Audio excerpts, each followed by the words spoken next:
Welcome, everyone. Welcome to another Tuesday Live. It's my pleasure to welcome you to today's conversation.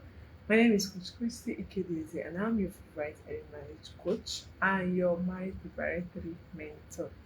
Yes, today I know that some people might feel ruffled by what the topic says, which is about how you can have all the money you want to have as a woman, and then you still get it wrong in marriage. So calm down. I am for you people. I'm for making money. I make money. So I don't encourage laziness or irresponsibility in any way. I encourage women to make their own money, to be able to contribute to themselves, their family, the society, and the world at large. So I cannot be against women making money, right? So it's a valuable skill to have. Being financially stable, being financially intelligent, being financially independent is a valuable skill that you need. Every woman needs it, right? But that's not to say that that is all you need to have a successful life, or if you're interested in marriage. So I'm talking to women who are interested in marriage. Caveats. I'm talking to women who are interested in marriage.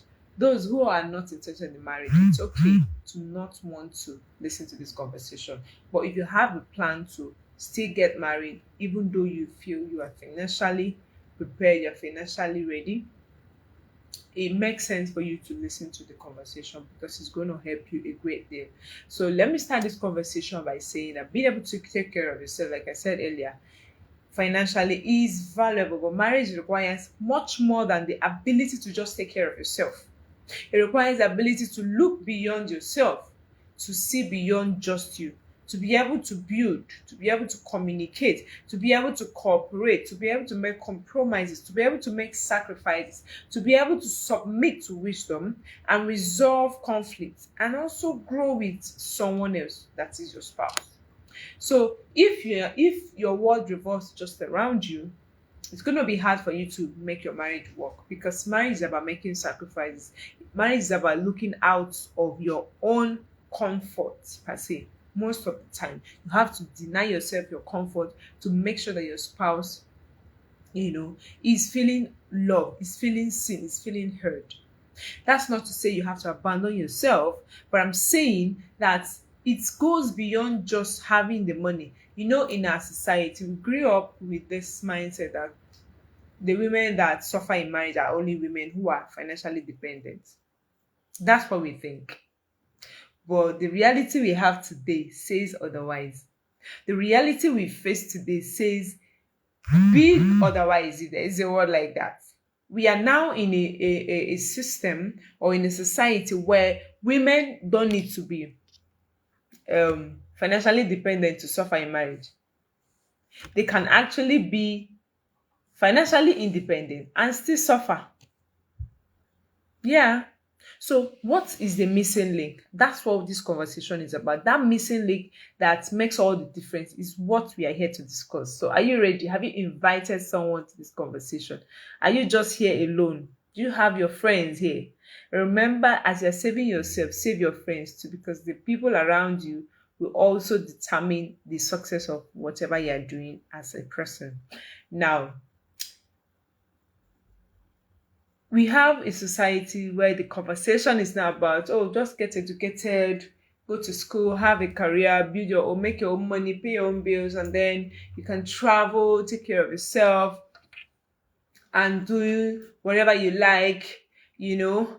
And then if marriage happens, fine. If it doesn't, yeah, okay. All right. That is for people who are not interested in marriage. If you're truly interested in marriage, you wouldn't want to just end at that, oh, travel, do this, do that, do this and that. No, you want something beyond that. You want something bigger than that. If you are wondering why you still struggle inside your marriage, or that the reason why you will struggle in your marriage may not be because you didn't have money, may not be because you are not contributing to the family. And we even have a society of men now who want to be taken care of, in terms of they want a woman who will just bring her all her money to just take care of them while they do nothing. They just want to be taken care of. So you see um the rising of men marrying older women who have already made it in life. I see. Women who don't need money, who just want a companion in a man. So they just go in the direction of, oh, let me just marry a woman who is settled already. I don't want to struggle. I don't want to stress myself. If you get into that kind of man, do you think it will still be worth it that you are just forcing yourself to become financially independent? It wouldn't be worth it, because you don't just want to have money. Money solves a lot of problem, but it doesn't solve every problem, particularly when it has to do with marriage. A lot of the people who are divorcing, it may not be because there is no money. For most of the wealthy people who divorce, you ask yourself, so why did they not divorce? If gone, the money is there, why did they not divorce? Sometimes we confuse financial independence with overall independence and maturity. So someone, you can have an 18-year-old who is already making a lot of money. So by 20, she has millions to her name. She has investment, she has businesses, right? Which is fantastic, which is very beautiful. However, if she doesn't also build independence beyond just that financial independence with other areas of her life, she's going to struggle, because she might start confusing that independence financially with all the other independence that you need to grow yourself into. Because that same woman who is financially independent might actually be emotionally dependent on someone else, who she depend on to feed her emotions, to make her feel happy, to give her what she desires, to do this, to do that. And if that's the case, it makes it difficult for this particular woman to be well grounded in her marriage. Because you can be independent financially and be emotionally immature. You can be financially independent and still be poor at communication. So it looks like men, in one hand, are avoiding women who are too financially independent, who have a lot of money. That, I'm not talking about insecure men. I'm talking about men who are genuinely interested in marrying someone, but because of her attitude, having gotten a lot of wealth herself as a single person, he's skeptical. Will she be submissive? Will she know how to talk? And then when you hear some of those ladies talk, you see them talking from the place of arrogance and pride. Because to them, I have my money, you have your money, so it's a tie. So what else are you bringing to the table? Before, it used to be, what is a woman bringing to the table? Now I'm bringing the entire table. So what are you going to bring? So she gives off that attitude that makes men to kind of want to stay off from her, because they don't really understand, or they cannot cope with her level of communication, her level of submission when it comes to marriage. Because it doesn't matter how much you have as a woman, you must submit your husband. Submission is not a question of whether you are wealthy or not. It's not a question of whether you are rich or not.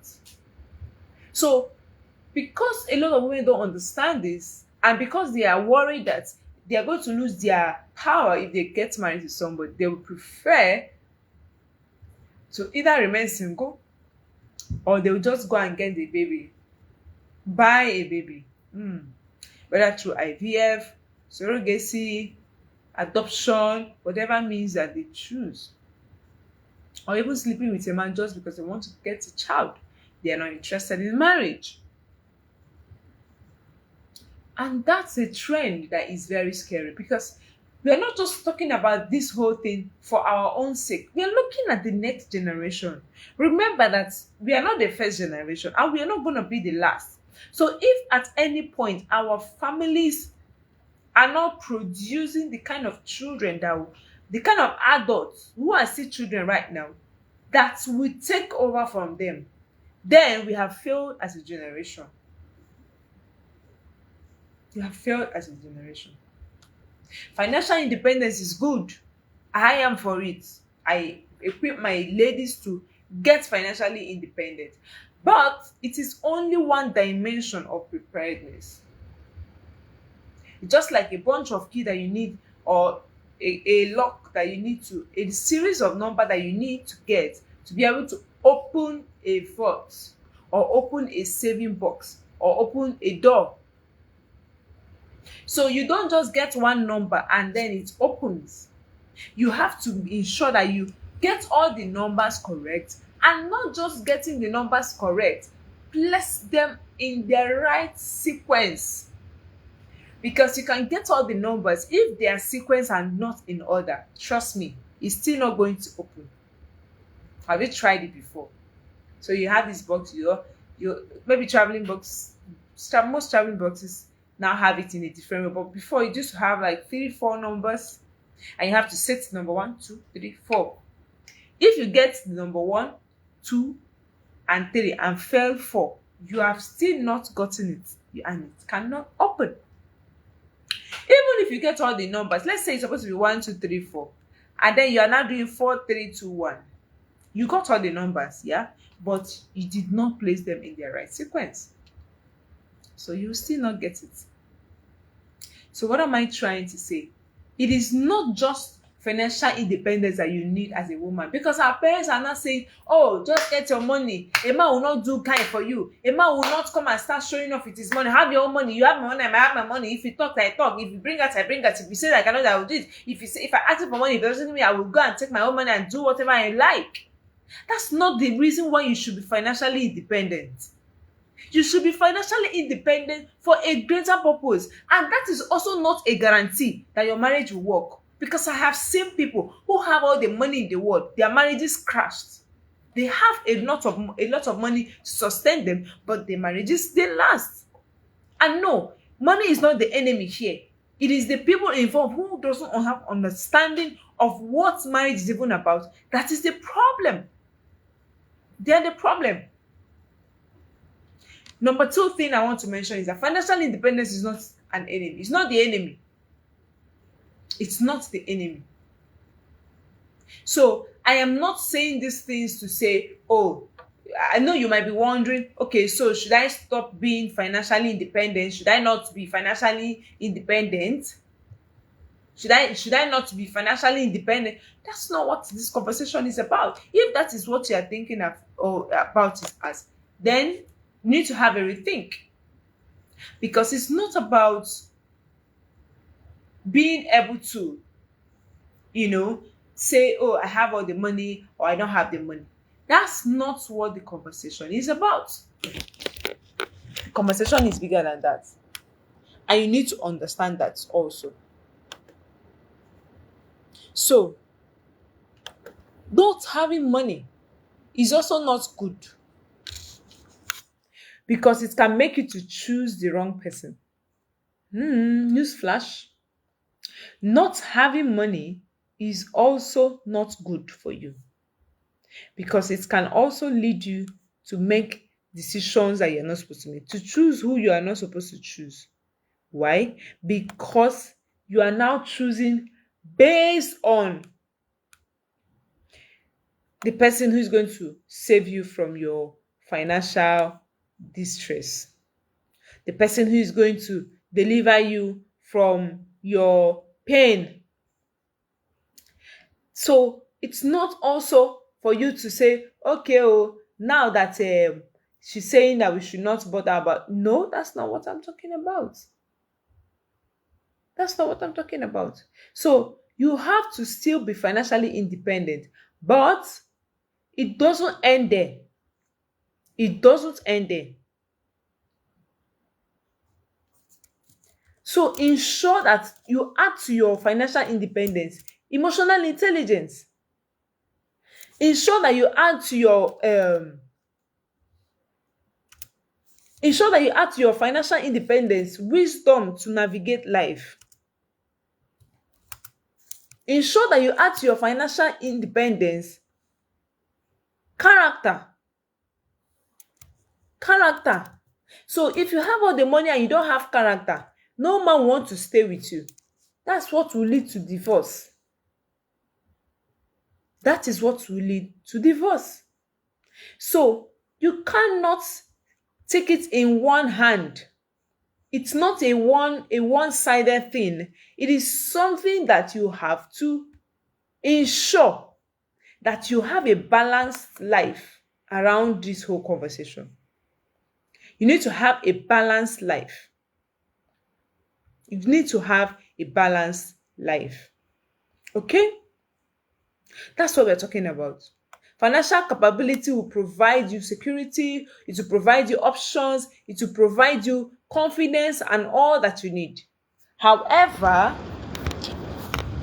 the problem begins when we assume that, oh, because of that, I don't need a man to pay my bills. I don't need to learn how to build healthy partnership with a man.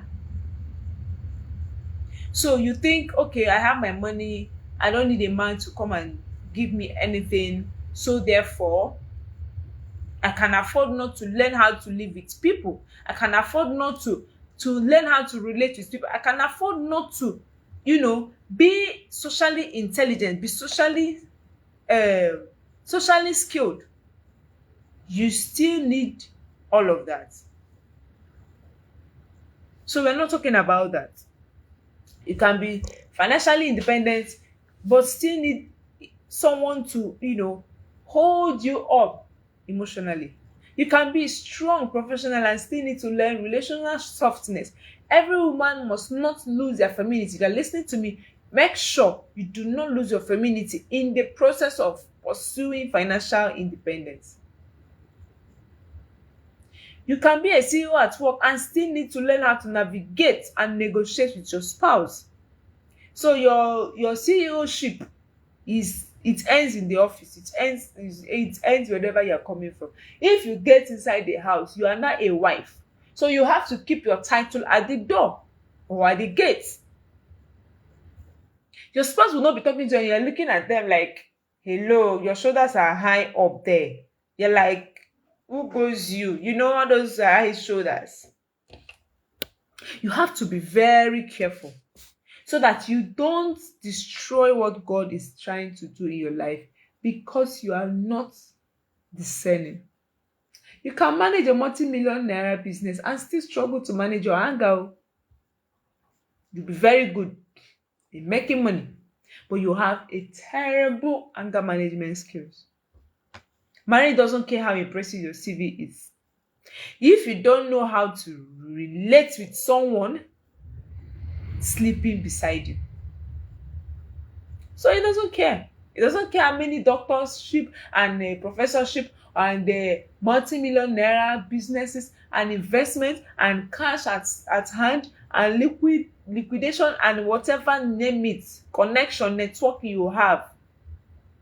If you cannot or do not know how to relate with your spouse,